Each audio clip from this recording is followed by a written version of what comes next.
여호수아가 거기서 모세가 기록한 율법을 이스라엘 자손의 목전에서 그 돌에 기록하매 온 이스라엘과 그 장로들과 관리들과 제사장들과 본토인들을 하여 이방인까지 여호와의 전을 내 사람 제사장들 앞에서 그의 좌우에 서되 절받은 귀신산 앞에 절받은 에발산 앞에 섰으니 이는 전에 여호와의 종 모세가 이스라엘 백성에게 축복하라고 명령한 대로 하니라. 그 후에 여호수아가 율법책에 기록된 모든 것대로 축복과 저주하는 율법의 모든 말씀을 낭독하였으니 모세가 명령한 것은 여호수아가 이스라엘 온 회중과 여자들과 아이와 그들 중에 동행하는 거류민들 앞에서 낭독하지 아니한 말이 하나도 없었더라. 아멘. 좋은 저녁입니다. 사랑과 축복합니다.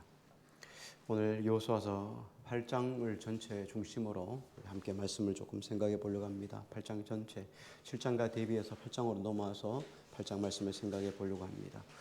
우리가 이 땅을 살아가다 보면 우리 속에 여러 가지 천재지변이 있죠. 천재지변은 우리가 생각할 수 없는 변수입니다. 그런데 이런 천재지변 외에 모든 이런 대부분 원인이 있습니다. 그 원인은 결과에 영향을 미치게 되죠.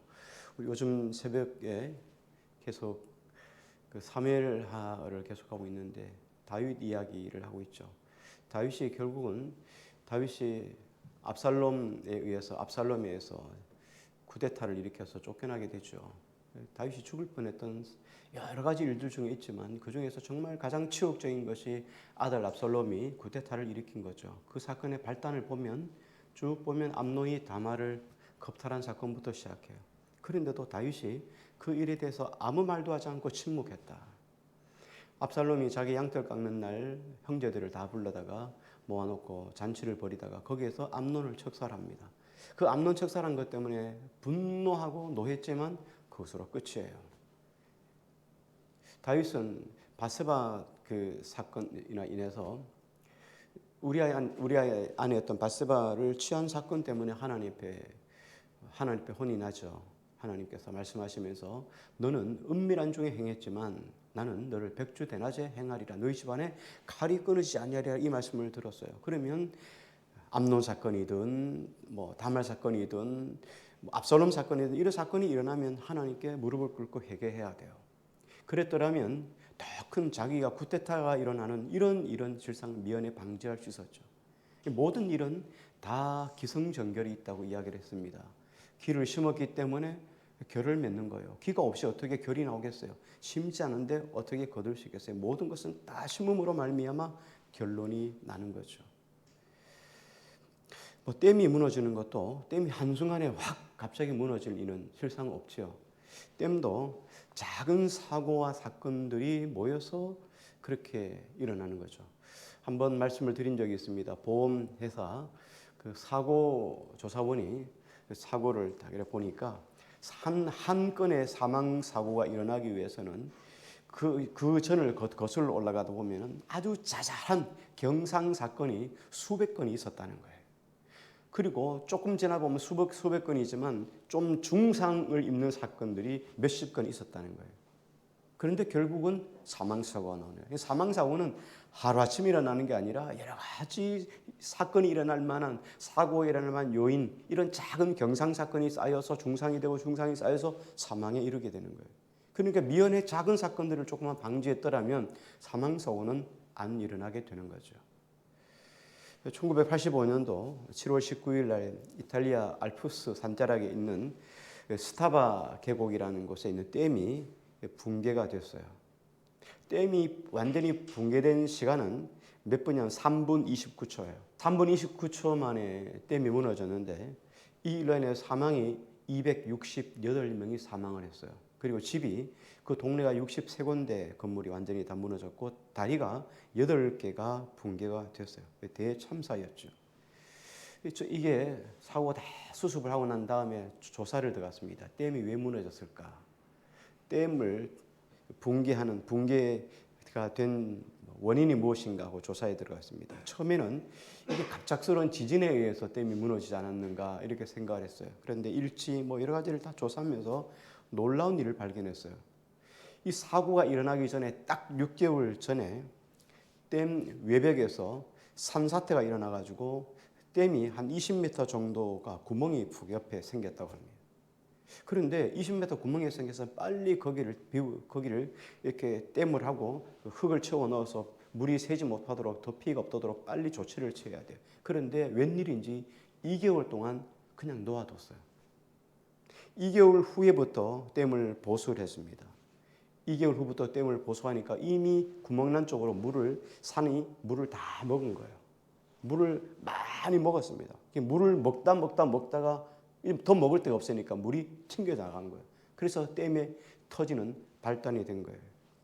그런데 댐 붕괴 4일 전부터 이제 어느 정도 보수가 됐으니까 댐을 다시 재가동을 했다고 합니다. 조사팀은 결론을 이렇게 내렸습니다. 댐 위쪽에서부터 이미 6개월 전부터 붕괴됐다는 거예요. 구멍이 난 이유가 뭐예요? 댐이 붕괴될 조짐을 보여준 거예요. 그런데 2개월을 더 놔두고 그때부터 보수를 해나갔으니까 댐이 무너지지 않는 게 이상할 정도였다는 거예요. 처음부터 물을 많이 먹어서 견딜 수 없으니까 거기에 구멍이 나고 그리고 댐이 터졌다라는 거예요.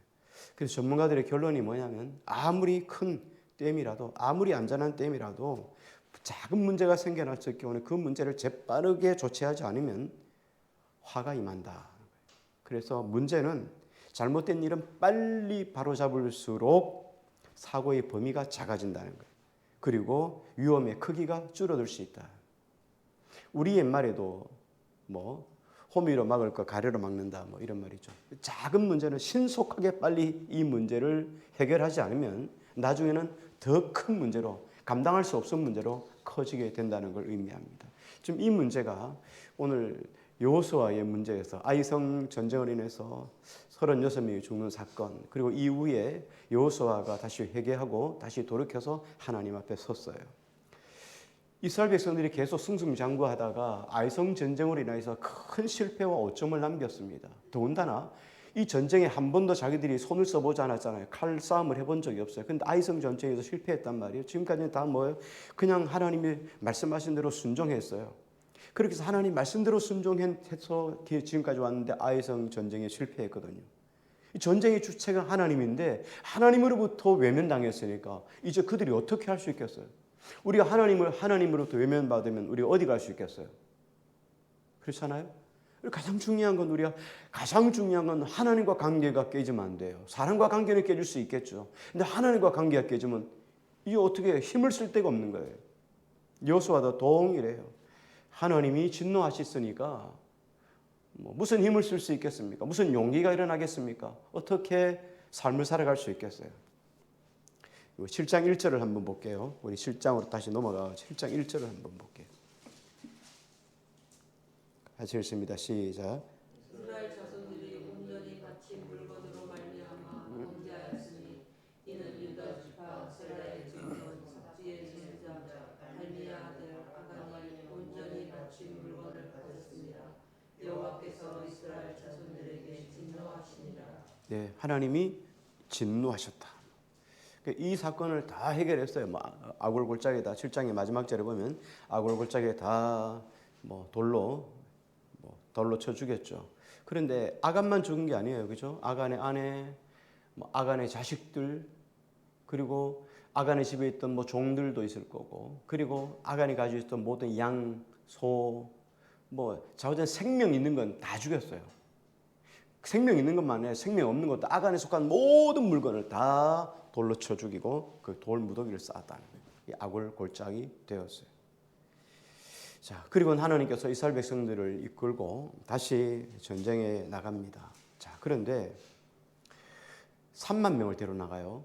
지난번에 몇 명 데려 나갔죠? 3천 명 데려 나갔죠. 근데 왜 3만 명입니까? 4만 명 데려 나가면 안 돼요? 5만 명 데려 나가면 안 됩니까? 1만 명 데려 나가면 안 되겠어요? 근데 왜 하나님이 3만 명을 데려 나갔을까요? 하나님의 조커예요. 3천 명에 10배면 3만 명이죠. 그렇죠? 10배는 10은 완전수예요. 30배, 60배, 100배죠. 100도 완전수고 3도 완전수예요. 30이니까 10도 완전수예요. 30도 완전수예요. 완전수예요. 그러니까 30배, 60배, 100배란 말은 30개를 준다, 60개를 준다, 100개를 준다는 게 아니에요. 하나님 앞에서 심으면 어떻게 해요? 심으면 하나님께서 완전수, 우리에게 풍성할 만큼 주신다는 게 30배, 60배, 100배가 다 같은 말이에요. 여기서 어떻게 해요? 10배니까 어떻게 해요? 3만 명을 데려간 거예요. 완전수를 데려간 거예요. 하나님이 전쟁에 이길 수를 데려간 거예요. 하나님의 조크죠. 여호수아는 3천 명이지만 하나님은 3만 명이에요. 자, 3만 명을 데려가는데, 자, 가만 생각해 보세요. 3만 명이 얼마나 두려웠겠어요. 3천 명 올라갔다가 36명이 죽었잖아요. 3만 명도 될지도 안 될지도 몰라요. 왜? 전쟁이 이길지 안 이길지 모르잖아요. 얼마나 두려웠겠어요. 그 가운데 뽑힌 3만 명이지만 용기가 가상하다고 생각했던 3만 명이 올라갔지만 얼마나 두렵겠어요. 자기들도 죽을 수 있다. 왜? 지금까지는 한 번도 죽은 적이 없잖아요. 그런데 이제 아이성 전쟁에 36명이 죽었으니 자기들도 죽을 수 있다는 막연한 두려움이 그들 속에 임하기 시작합니다. 그런데 하나님은 전쟁에 이길 수 있는 방법, 작전을 아주 디테일하게 그들에게 설명해 주었어요. 우리 8장 2절을 한번 보겠습니다. 8장 2절입니다. 같이요. 시작. 너는 여리고와 그 왕에게 행한 것 같이 아이와 그 왕에게 행하되 오직 거기서 탈취할 물건과 가축은 스스로 가지라. 너는 아이성 뒤에 복병을 둘지라 하시니. 예, 하나님께서 이렇게 말씀했어요. 여리고 성 전쟁에서 얻었던 모든 노획물들, 그것은 한 개도 취하지 말고 모든 전리품은 하나님의 곳간에 드리라, 이렇게 이야기를 했어요. 왜냐하면 가나안 땅의 첫 성, 첫 열매이기 때문에요. 첫 열매는 누구 거죠? 하나님의 것이에요. 그래서 우리가 레위기에서 보면 식물을 심고 나무를 심고 3년까지는 못 먹는 거예요. 다 버립니다. 4년째 첫 열매가 달리면 누구의 것이에요? 하나님의 것. 제 5년째 먹는 거죠. 그래서 여러분 아는 것, 파인애플 이야기도 보면 파인애플도 똑같잖아요. 그죠? 계속 따가는데 결국 5년째 됐을 때 다시 돌려주는 것. 예, 그런 거죠. 하나님께서 첫 열매이기 때문에 이 모든 노획물들은 하나님의 곳간에 드리라, 이렇게 하겠어요. 그런데 두 번째는 뭐랍니까? 아이성 전쟁에서 나온 모든 노획물들은 너희가 다 가지라. 탈취한 것들은 너희가 한 개도 남기지 말고 너희가 다 가지라.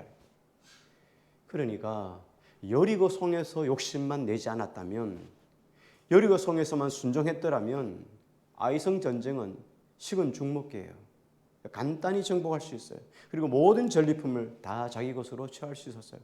사람들이 낙심하지도 않고 하나님을 노하게 하지도 않았고, 그리고 사람이 죽지도 않았고, 어려운 일 만나지도 않고, 계속 승승장구해서 계속 그들이 전의를 상실하지 않고 올라갈 수 있었다는 거예요. 그런데 이 사건 때문에 교도는 실패하는 거죠. 자, 그렇다면 7장과 8장의 차이점이 뭘까? 7장과 8장은 완전히 차이가 나요. 7장을 쭉 보면은 7장을 처음부터 1절부터 쭉 읽어보면 여호와께서 이스라엘 백성들에게 명령하시되 이르시되 이런 말씀이 한 기절도 없어요.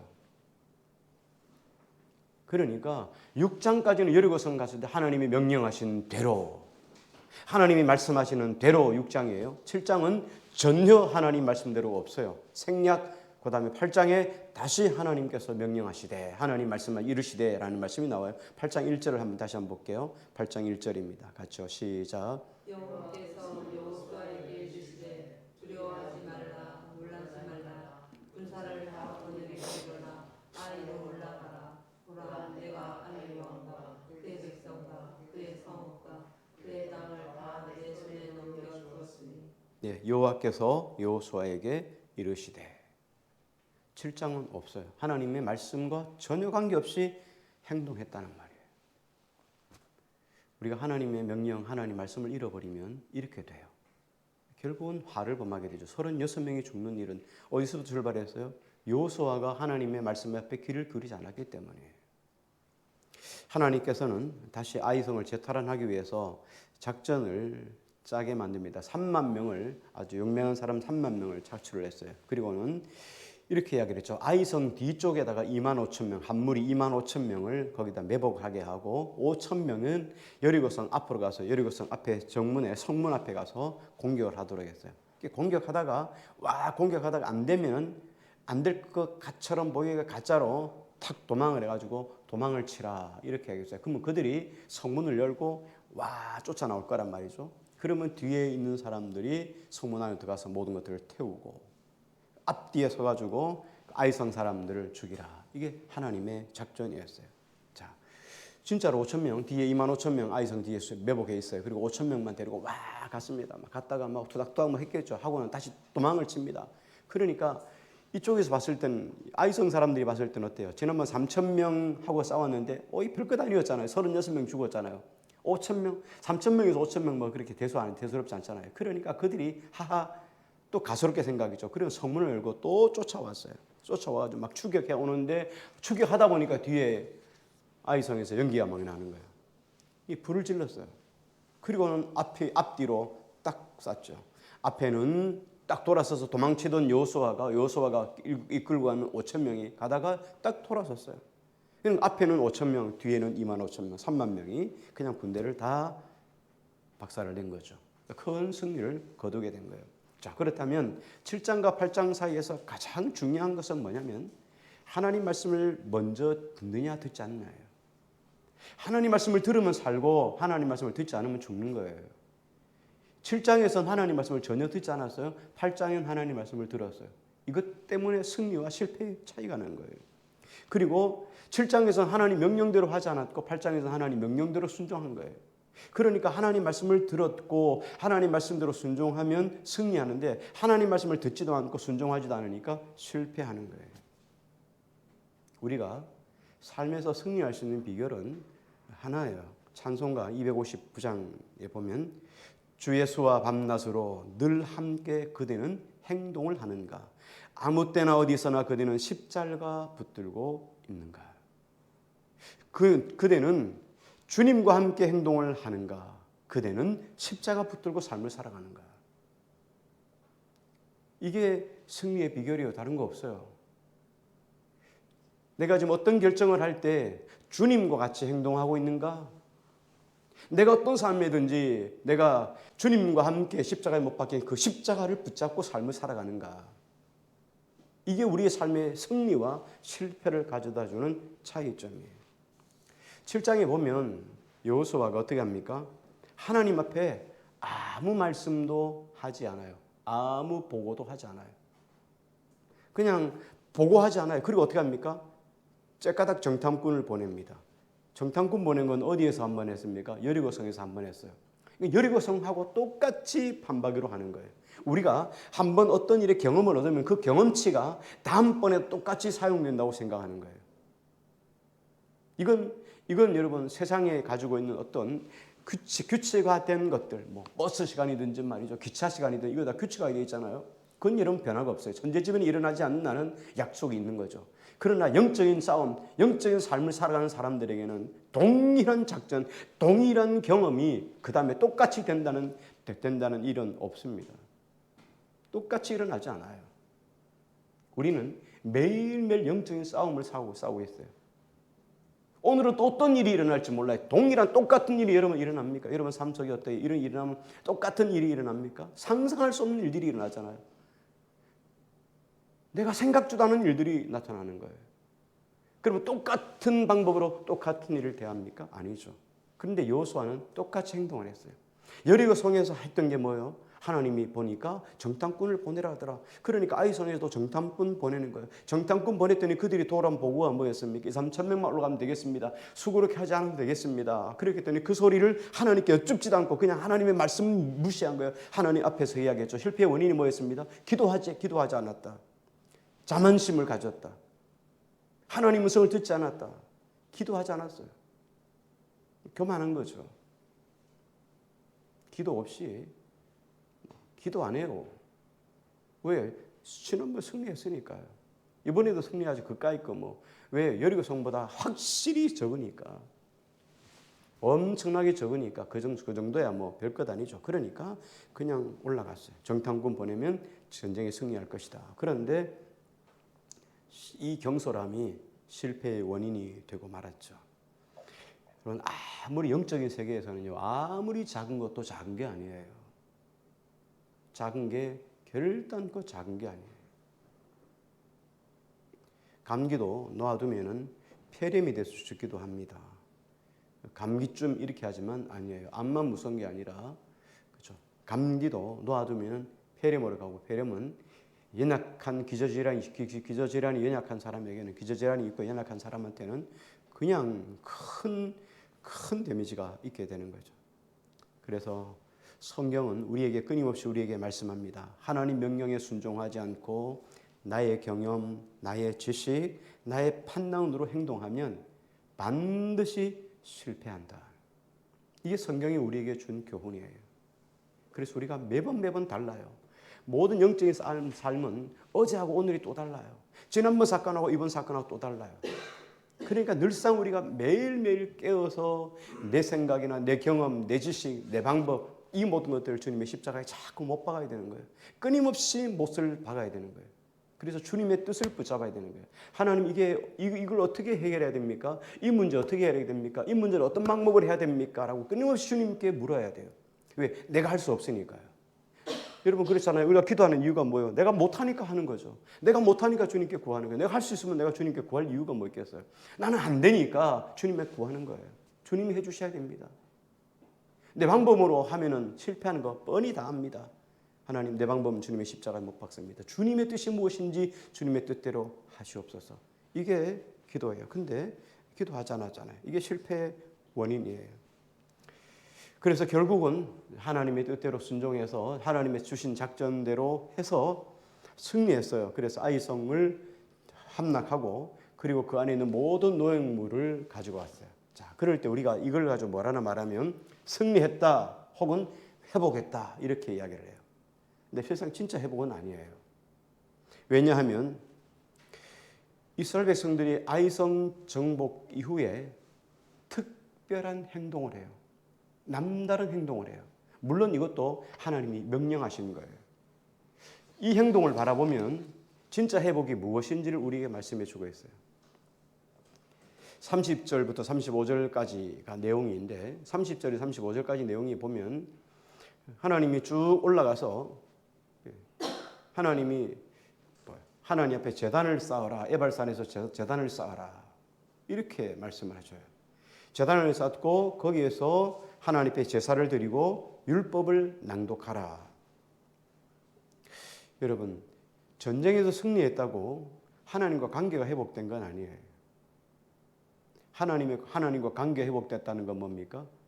하나님 안에서 우리가 회복됐다는 말은 하나님과의 관계가 회복이 돼야 다 끝나는 회복이에요. 하나님과 관계는 여전히 소원한데 내 문제가 해결됐다고 해서 우리는 다 그냥 슬쩍 넘어가는 거예요. 근데 이렇게 문제가 해결됐다고 슬쩍 넘어가면 또 와요. 이런 문제는 또 와요. 원인이 뭔지를 아셔야 돼요. 원인이 없으면 계속 그래요. 계속 이런 일이 반복되어 있을 수밖에 없어요. 중요한 건 하나님과의 관계가 6장까지는 계속 하나님과 관계를 바로 이끌어 왔는데 7장에서 하나님 관계가 깨어졌잖아요. 하나님 관계를 잃어버렸잖아요. 그러니까 문제가 생겼잖아요. 다시 8장에 와서 어떻게 합니까? 하나님이 이 관계를 회복하라는 거예요.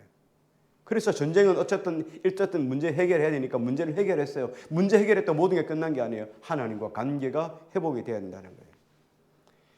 눈에 보이는 것은 아이성을 함락시켰으니까 회복된 것처럼 보여요. 그러나 이거는 현상적인 회복이에요. 온전한 회복이 아니라는 거예요. 중요한 것은 하나님께 제단을 쌓고 제사를 드리며 하나님 말씀을 다시 선포하는 거예요. 이게 온전한 회복이에요. 그러니까 성을 차지하는 것보다 더 중요한 게 뭐예요? 하나님과 관계 회복이에요. 성공하는 것보다 더 중요한 게 뭐예요? 하나님과 관계 회복이에요. 돈 많이 벌었어요. 하나님 잃어버렸어요. 이거 아무것도 아닌 거예요. 건강해졌어요. 병이 났는데 하나님께 기도해서 병이 나았어요. 중요한 건 병 난 게 문제가 하나님 관계가 회복됐다는 거예요. 이거 안 되고 우리가 모든 문제가 어떤 문제가 해결됐다는 건 해결된 게 아니에요. 일시적으로 좋아 보이는 것뿐이에요. 우리 신앙생활에서 정말 많은 오해하는 부분이 바로 이런 부분이에요. 병이 걸렸는데 회복이 됐어요. 회복됐다. 회복이라고 하니까 다 모든 것이 회복됐다 생각하는데 아니에요. 중요한 것은 병이 회복된 것보다 더 중요한 건 하나님과 관계가 회복이 됐냐 이걸 봐야 돼요. 시험에 합격되면 우리 회복됐다 그러는데 뭐 이런 것을 찾거나 빼앗긴 것을 얻거나 뭐 이랬을 때 우리는 회복이라 생각합니다. 이런 것들은 다 현상적인 것에 불과해요. 온전한 회복은 하나님과의 회복이에요. 그래서 이스라엘 백성들이 어떻게 회복을 했는가를 오늘 말씀을 통해서 다시 한번 조금 이 부분을 좀 살펴보고 오늘 마치려고 합니다. 자, 회복의 과정, 회복의 수단을 조금 살펴보는 게 중요합니다. 30절 말씀을 한번 볼까요? 같이요. 30절입니다. 시작.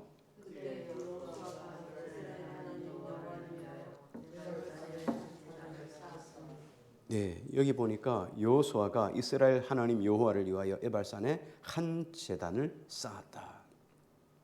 여호와를 위하여 제단을 쌓았다. 뭐 때문에요? 관계 회복을 위해서요. 자, 관계 회복을 했는데 뭘 했습니까? 제단을 쌓고 나서 뭘 했죠? 제단 쌓고 나서 하나님 앞에 번제와 화목 제물을 드렸어요. 번제는 주로 언제 드립니까? 속죄, 죄, 속건제를 드릴 때, 하나님께 죄를 지었을 때 번제는 태우는 거예요. 이스라엘 백성들의 죄를 하나님께 올려드려서 그 죄를 다 태우는 게 번제예요. 화목제물은요, 하나님과 관계가 다시 회복이 되었다 할 때 화목제물을 드리죠. 이 두 가지를 번제와 화목제물을 드렸다는 거예요. 그래서 중요한 건 제사를 통하여 삶이 회복이 되었다는 거예요. 자, 여기 보면 에발산에 올라갔는데, 에발산이 어디냐면 이스라엘 백성들이 그 세겜으로 들어오잖아요. 세겜으로 들어와서 거기에 세겜에서 세겜 바로 옆에 길갈이에요. 길갈에서 그들이 할례를 행하잖아요. 여리고성은 좀 밑에 있어요. 모압 평지고 요단강을 건너서 세겜이에요. 세겜 바로 옆에 길갈이 있어요. 그리고 길갈 밑에 여리고예요. 여리고 바로 위에 아이성이에요. 그런데 여기 에발산은 어디 있냐면 세겜보다 더 올라가요. 그러니까 지금 하나님이 예배를 해서 지금 어디까지 올라간 거예요? 이 밑에서 진짜 아이성 전쟁과 관계없는 그 새로운 지역에 아이성 전쟁을 마무리하고 그 먼 곳까지 하나님이 올라오게 만든 거예요. 뭐 하러요? 예배하러요. 뭐 예배 뭐 아무데 드리면 안 됩니까? 뭐 그렇잖아요. 뭐 지금 아이성 전쟁, 아이성에서 야 우리 승리했어요. 여기서 하나님께 야외 예배 드립시다 하고 할 수도 있잖아요. 근데 하나님이 에발산에서 예배를 드리게 한 이유가 뭘까요? 상징성이 있어요. 지금 상징성. 하나님이 가나안 땅에 들어가면 에발산에 가서 그리스도인과 에발산에 가서 축복과 저주하라고 이렇게 명령했거든요. 그런데 하나님 어쨌든 이 전쟁에서 1차적으로 회복한 다음에 하나님이 에발산까지 올라가가지고 거기서 제단을 쌓고 하나님께 제사하게 하셨어요. 자, 이게 여러분 정말 중요하죠. 오늘 우리가 하나님 앞에서 7장, 8장을 비교해보면 7장에 하나님 말씀 안 들었어요. 6장 하나님 말씀 들었어요? 안 들었어요? 8장 하나님 말씀에 순종했죠. 하나님이 이르시되. 그렇죠? 그래서 우리 인생에서 오늘 말씀의 교훈은, 오늘 말씀 우리 주신 메시지는 뭐냐면 한순간에도 하나님 말씀을 잃어버리지 말아요. 주님 말씀하시는 걸 쫓아가라는 거예요. 내 경험, 내 지식, 내 방법, 내가 원하는 거, 세상의 어떤 여론 이런 데 신경 쓰지 마세요. 다 지나가는 거예요. 하나님보다 더 중요한 게 있습니까? 하나님 메시지보다 더 중요한 게 있습니까? 근데 여호수아가 이걸 놓쳤기 때문에 실패한 거예요.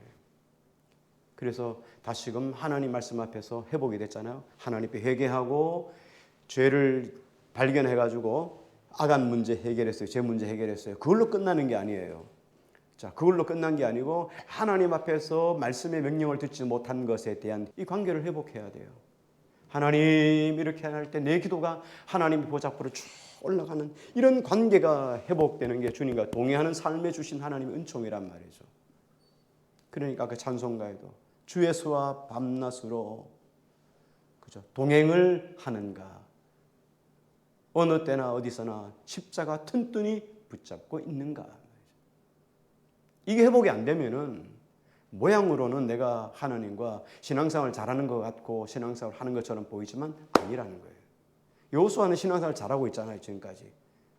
그런데 중간에 실패하는 거죠. 아무쪼록 우리가 살아가는 동안에 절대로 하나님의 음성을 놓치는 일이 없기를 바라요. 중요한 것은 만약에 이런 일들이 우리 삶 속에 행여나 있다면 다시금 예배를 회복할 수 있기를 바라요.